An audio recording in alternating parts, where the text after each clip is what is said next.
Welcome to the Gene Policini Center on the campus of the Rochester Institute of Technology, where tonight we are bracing for a winter storm outside and an Atlantic hockey showdown inside as Air Force is in town to face RIT. Number 2 for the Tigers, defenseman Adam Brubaker, the Elmira, Ontario native, is coming off a game-tying goal in the final seconds at Niagara, which helped the Tigers escape with a much-needed point last Saturday night. You are watching RIT SportsZone pregame live, presented by Taylor the Builders. Plenty to get to over the next half hour as the Tigers and Falcons get set to renew their rivalry when the puck drops here at 7:05. Good evening, I'm Kevin Roach, and welcome to RIT SportsZone pregame live, streaming all season long on RITSC.com. Well, if it feels like it's been a while since the Tigers last took the ice here at the Policini Center, it's probably because it has been 41 days to be exact since RIT split an Atlantic hockey series at home here with Holy Cross. And during that 6-week span, the Tigers pulled off a major upset, lost a weekend series to Mother Nature, and admittedly let points slip away against their throughway rival. Side of the cage. Hennessy, here's a giveaway. Powell down the slot, score! The Tigers closed out their non-conference schedule in Rhode Island last month, where they upset 9th-ranked Providence 4-0 to record the program's first non-conference victory over a nationally ranked opponent since the 2015 NCAA tournament. That was huge for us, and again, like I said, it was just a huge turning point in our season, and we just need to continue to do all the right things. And again, yeah, it's huge for the Atlantic hockey, and I don't think we're as respected as we should. So proving that in Providence, was huge for us. Beat a top 10 team. We've competed against other quality teams. Other teams in our league have beat some great teams. So I think it just goes to show that it doesn't matter what league you play in, what conference you play in college hockey. Anybody can beat anybody on any given night if you show up to play. Before the new year, RIT was scheduled to get back on the ice at Mercyhurst, but Mother Nature had other ideas. Erie, Pennsylvania received over 83 inches of snow in just 6 days, forcing the cancellation of the series between the Tigers and Lakers. 7 feet of snow. Can you comprehend that much snow? 7 feet? Yeah, that's, I have to look up to that. Yeah, that was pretty insane. And when we heard that, we're like, I don't think we're going to play. No, that's a lot of snow. I'm from Canada, and we've had some pretty big snows before, but I don't think I've ever had snow blocking my front door, preventing me from going outside, so it's pretty crazy. RIT will make up one of those games with Mercyhurst next Tuesday in Erie, which means the Tigers will play 5 games in the next 9 days. It is a lot of games, but the pros do it all the time, and they're used to it. They play some back-to-back games where the other team is already rested, and so we don't have that unevenness in that scheduling piece. It's just a lot of games, more than what we're used to, anyways, as college students. It's going to be busy done these next couple months here, but we're looking forward to it, and we're excited because we all love getting out there and playing. So it's the grind. I know it's a little bit of adversity. I think maybe more than some other teams having to play those extra games in the week, but we're fine with it. A little adversity never hurt anybody. So. After the long layoff, the Tigers rang in 2018 at Niagara last weekend, but earned just 1 point, thanks to Adam Brubaker's equalizer with just 10 seconds remaining in regulation on Saturday night. Point is unacceptable for us, especially. And we want 2 and we want 4 each weekend. So, we're hungry and we're ready to go. We go into every weekend expecting 4 points because that's what we know we're capable of. And I think great things are going to happen down the stretch here.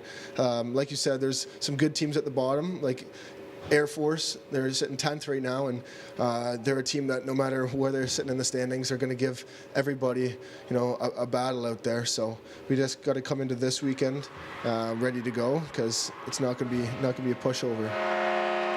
Yeah, we know that. Air Force definitely not a pushover. So the Tigers have 16 games remaining on the regular season schedule, all of which are conference games. They'll play 5 in the next 9 days, starting with Air Force this weekend. They'll travel to Erie to make up 1 game with Mercyhurst on Tuesday night before taking on first-place Canisius here next weekend. The other makeup game with Mercyhurst scheduled for Monday, February 12th, following a series in Pittsburgh at Robert Morris. Well, we know the road to a conference championship is never an easy one, and it just got a little harder for the Tigers as they will have their hands full over the final 2 months of the season. With a preview of tonight's matchup, our John DeTulio standing by live now with RIT head coach Wayne Wilson. John? All right, thank you, Kev. First off, I forgot what you look like. I haven't seen you in 6 weeks, my man. I'm back. So good to see you, though, and good to be back at the Gene. Looking at that schedule, it's daunting upcoming as we're in a new calendar year. How do you assess your team right now as we're now into the second week of January? Yeah, we're excited, but we're going to have to, this stretch, you've got to have a little bit of confidence, and you're going to have some energy to get through this and push through it.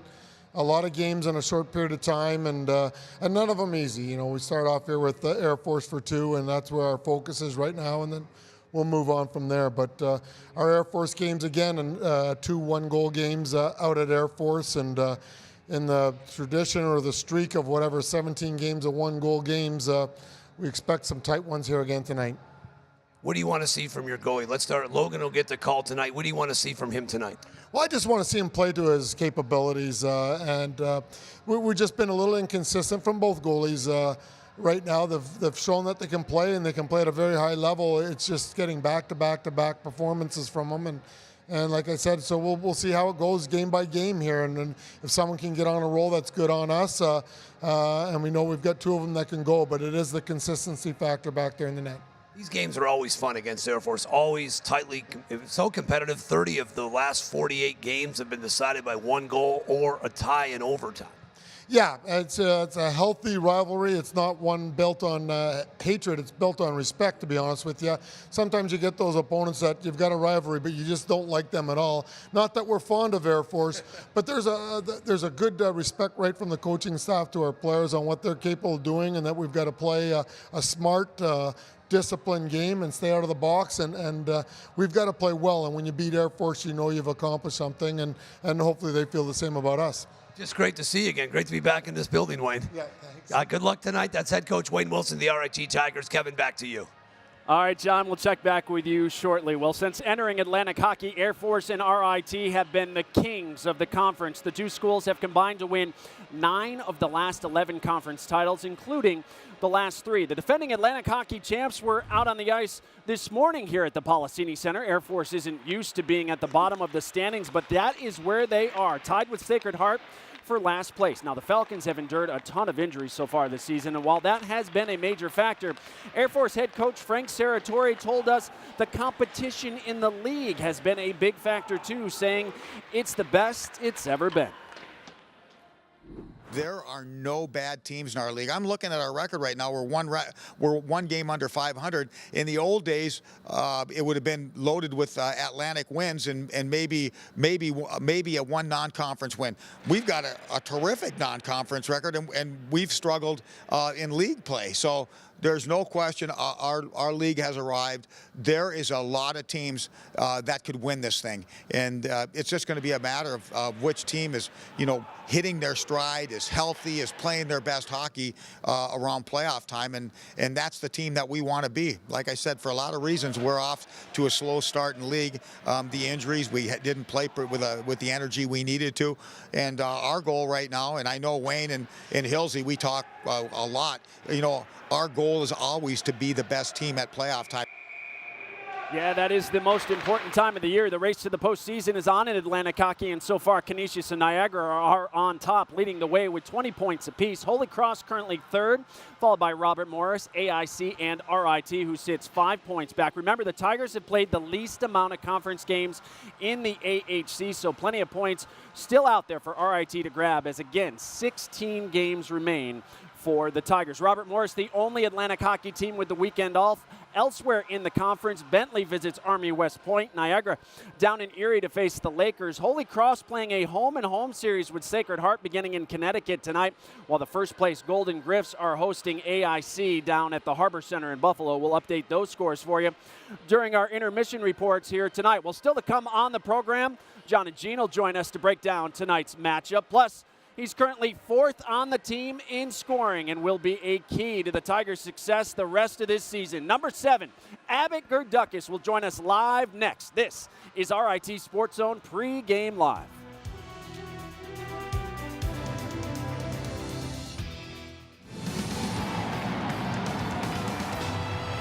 Welcome back to RIT SportsZone Pregame Live. The RIT Tigers hosting Air Force here tonight in what will be the third meeting between these two teams this season. Tigers and Falcons split a pair of games out in Colorado Springs back in November. Well, warm-ups have ended, so let's head downstairs to our very own Kim Burnson, who is standing by live now with one of RIT's top contributors so far this season. Good evening, Thanks. Kim. How's it going, Kevin? Here with Abbott Gardakis. Abbott, 6 weeks it's been since you guys last played here. How does it feel to be back on home ice? Feels great. We were just thinking that before the game. It's been over a month. We're happy to be back. It feels good to be here. We can't wait to play in front of the crowd here tonight, and we got to start to protect our house here at the last stretch. Last time you guys met, you split your weekend matchup. How do you feel like this team, your team, is different than when you guys met back in November? I think we matured. Our chemistry is a lot better. We got our lines going. We know it's going to be a hard game. They play a hard game. They're a hard-fought team, but I think we've grown since then, so we're hoping to do even better this weekend. What do you guys have to do to edge out Air Force tonight? Well, they keep a simple game, but they work hard, so it's going to be the one-on-one battles. We got to get pucks to the net, win the battles out front of their net and in front of ours, and we'll be fine. Thanks so much, Abbott. Good luck tonight. Thank you. Kevin? All right, Kim, thank you so much. Well, tonight the magic number for Air Force is 3 when the Falcons have scored 3 or more goals this season. They've gone unbeaten in 11 of 12 games. However, when the Falcons have been held to 2 goals or less, a much different story. They are winless this year at 0-9-1. RIT hoping to continue that trend here tonight, and the guy responsible for stopping those pucks on net will be number 30, Logan Drackett. Drackett will make his second straight start in goal here tonight and 14th on the season. He's gone 6-5-2 on the year so far with a 3.48 goals against average. While on the other side, Falcons were stunned when they lost star goalie Shane Starrett in the offseason after he signed an entry-level deal with the Edmonton Oilers. Billy Christopoulos has taken over the reins in net for the Falcons this season, playing all 22 games. This will be his 23rd here tonight. The junior from Raleigh, North Carolina, has gone 9-10-3 with a 2.66 goals against average. We'll see how both fare here tonight. Well, meanwhile, the RIT Pep Band became an official club in 2006 when they began playing at games during the Tigers' second season of Division I hockey. Over the years, they've helped create one of the best college hockey atmospheres in the country. While that tradition continues now in their 12th season, this year marks a first for the best band in the land.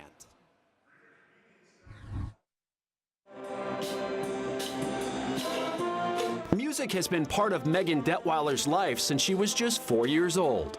Both my parents are super into music and my grandparents, so we just always had like instruments lying around the house. So I would just pick one up and play with it. Detweiler picked up flute during her senior year of high school. She taught herself and found a place to play when she arrived at RIT.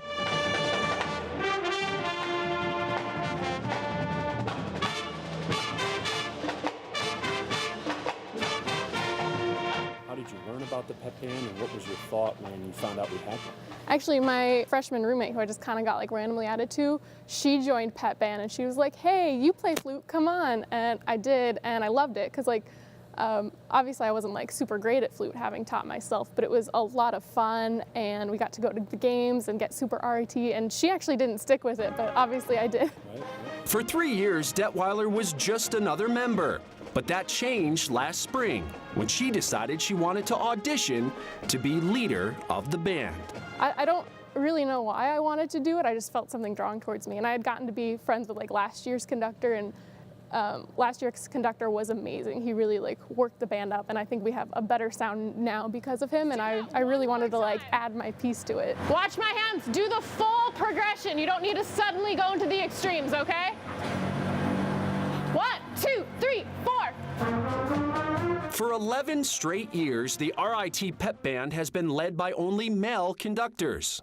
Until this year, when Megan Detweiler took over the reins. I was really excited. I was also really nervous. We've never had a female conductor before, so I was like worried that if I do a bad job, they're gonna be like, oh, that's why we don't have women conductors. But Pep Band is full of wonderful, supportive people. So even on the days where I'm like, you know, not quite with it, not quite doing the best, these people are really supportive when we work together, and I think we have such just like a great community and a great, you know, atmosphere to band that we're all working together to make band as good as possible.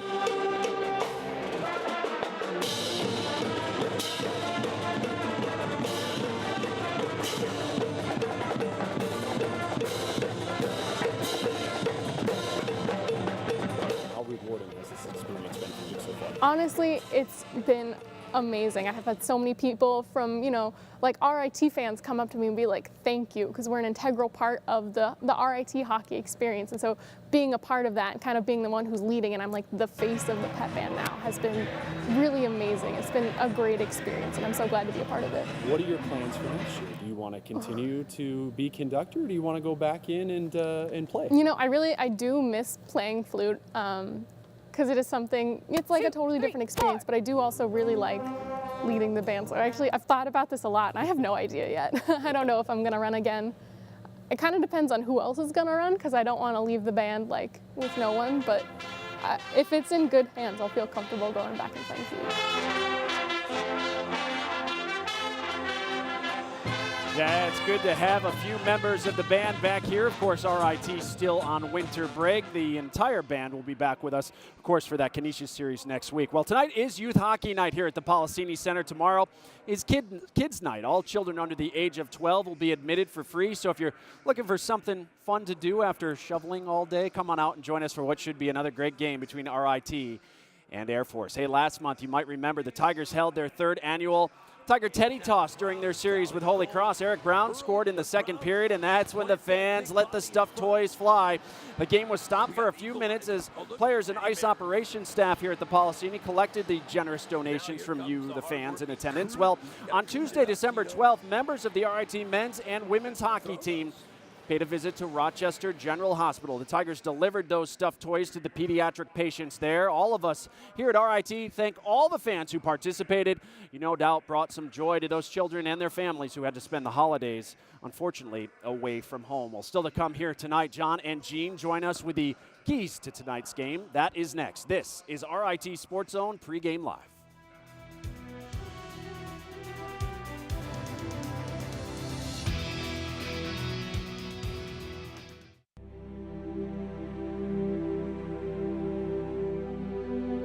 Garbowsky with some time and space. Sends over to McGowan, scores! Brad McGowan with the odd angle shot on the power play. Just 49 seconds into the period, the Tigers lead 1-0. Now up to Brady Norrish. To Garbowsky, moving in. Shots! Oh! His 26th of the season! Matt Garbowsky. Hey, NHL teams, are you paying attention to this guy? It's 2-1. Still a 2-1 game. It's McGowan scores!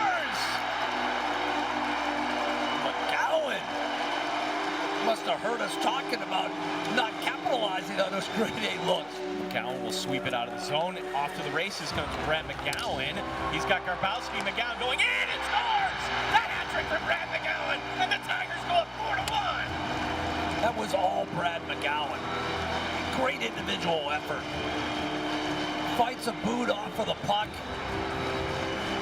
and then says bank. Hat trick for McGowan. Now look at McGowan, just kind of pokes the puck along the boards to himself. Outworks Hartner for the puck, number one. And then boom. Clear first with the extra attacker on the ice. Mitchell clear, and it's gonna roll, yes!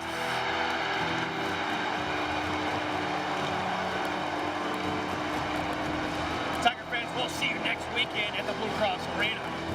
Yeah, the Tigers, of course, went on to win the 2015 Atlantic Hockey title after defeating Air Force in that quarterfinal series. As we discussed earlier, this has been a tremendous series over the years. Falcons lead it with a record of 28-21-4 and have won 6 of the last 10 meetings. Both of these teams, they win championships. In fact, Canisius and Robert Morris are the only other teams to win Atlantic Hockey title since RIT and Air Force joined the league in 2006. A good trivia question for RIT hockey fans right there. In 2 of those championships, Air Force had to beat RIT in the title game back in 2011 and 2012. Gene Battaglia and John DiTullio were both there for those games, and they join us here tonight for yet another edition of this great rivalry. Guys, most telling stat I saw leading up to this week, 30 of 48 meetings since RIT went to Division I in 2005 between these two teams have ended either in a tie or by 1 goal, and we expect the same here tonight, don't we? Yeah, Kevin, Happy New Year. We're still allowed to say that, right? Yep. First time we've seen each other, right, John? Who are you, by the way, yeah, man? good to see you, Great John. to see you, my friend. Good stuff. Happy New Year to you. Yeah, the Tigers, a disappointing weekend in Niagara, but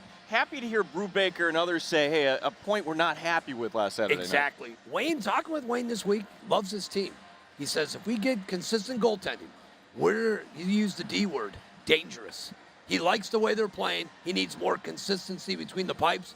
They've got an edge. They've got an attitude. They get consistent play. He thinks they can go a long way. Now, Air Force in a position that we're not used to seeing them in. That's at the bottom of the standings. But there is a story here. Injuries have really cost this team, particularly right up the middle of the center position. But the only center that has been in all games this year in the lineup has been Evan Giesler, and he's our player to watch. Just played his 100th game on January the 6th. He's logged a lot of ice time during his career. Tied for the team lead in points with 14, has 6 goals. Big kid, 6'1", 200 pounds, one of the few playmakers that he has. They're starting to get players back. We know Air Force, this is when they start playing their best hockey in the second half of the season. They see March, they see big picture. It's a program that likes to ascend in the second half. Now for the Tigers, 6 weeks since we've been at the Policini. Yes. Last time the Tigers won was that win over Providence the second week in December. Miles Powell scoring in that effort, John, our player to watch tonight. And Miles Powell has been on fire of late here for the Tigers. When you look at the balanced scoring that they've got, Powell's been outstanding. Look at Eric Brown, Gabe Valenzuela, but Miles Powell, the senior captain, who anchors that top line.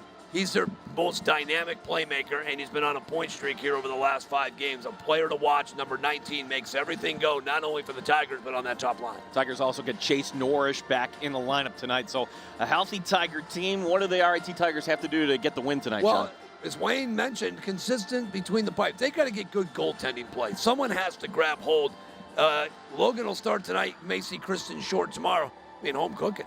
I mean, when you look at, they haven't been at home now in over 6 weeks. So now they're back on home ice. Let's start now to flex those muscles. And the Fighting Falcons, the stat Kevin just threw at you.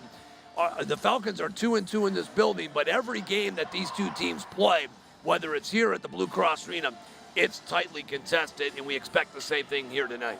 Puck drop coming up at 7:05. Kevin, these are always great games between RIT and Air Force. Absolutely, guys. We'll see you then. Frank Serratori saying his team's coming off best weekend of the season, even though they split last weekend with Mercyhurst. We'll see how they do tonight. We are less than 10 minutes away from face-off here at the Policini. The Tigers and Falcons minutes away from taking the ice. This is RIT Sports Zone Pregame Live.